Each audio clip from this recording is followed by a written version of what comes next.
പ്രവൈരികളായോരസുരപ്പടയെല്ലാം മിക്കതുമുടുങ്ങിയ നേരത്തു കോപത്തോടെ ചിക്ഷുരനായ സേനാനായകനടുത്തിതു തൽക്ഷണം മഹാദേവി തന്നോടു യുദ്ധം ചെയ്വാൻ. മേരുമൂർധനി ഘനം പാനീയം പെയ്യും പോലെ ഘോരബാണങ്ങൾ വർഷിച്ചിടിനാൻ ലഘുതരം.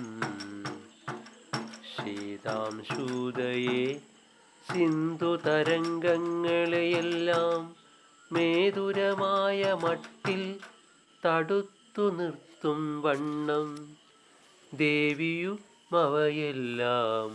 മുറിച്ചു കളഞ്ഞുടൻ. ദേവിയുമവയെല്ലാം മുറിച്ചു കളഞ്ഞുടനാവോളം വേഗത്തോടെ തുരകങ്ങളെ കൊന്നു. സാരഥിയെയും കൊന്നു ചാപവും മുറിച്ചിതു. സാരമാം ധ്വജത്തെയും ഛേദിച്ചു കളഞ്ഞപ്പോൾ ഖഡ്ഗചർമ്മങ്ങൾ ധരിച്ചെടുത്താനതു നേരം. വിക്രമത്തോടും സിംഹമൂർധനി വെട്ടി വേഗാൽ അമ്പ തന്നിടത്തെ കൈ തന്മേൽ വെട്ടിയ നേരം നിർമ്മലമായ ഖഡ്ഗം മുറിഞ്ഞു തെറിച്ചിതു.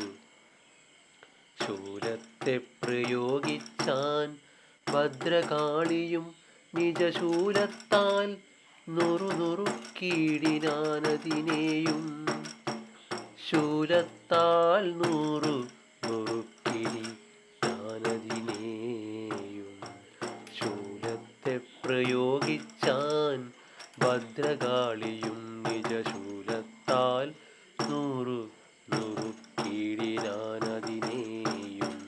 പിന്നെയും ശൂലമേറ്റു ഭിന്നഗാത്രനുമായി മന്നിടം തന്നിൽ വീണു മരിച്ചു ചക്ഷുരനും. അന്നേരമാനക്കഴുത്തെറിച്ചാമരൻ വന്നാൽ തന്നുടെ ശക്തി തന്നെ മോചിച്ചാൻ ദേവിമൈമേൽ.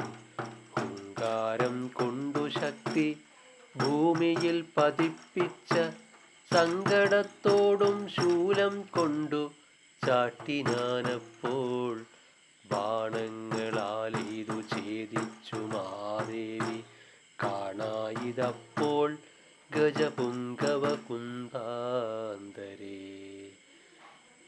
വീണിതു ചാടി വേഗത്തോടു മാമൃഗാധിപൻ പാണിയുദ്ധേന പോർ ചെയ്തിടിനാർ പരസ്പരം.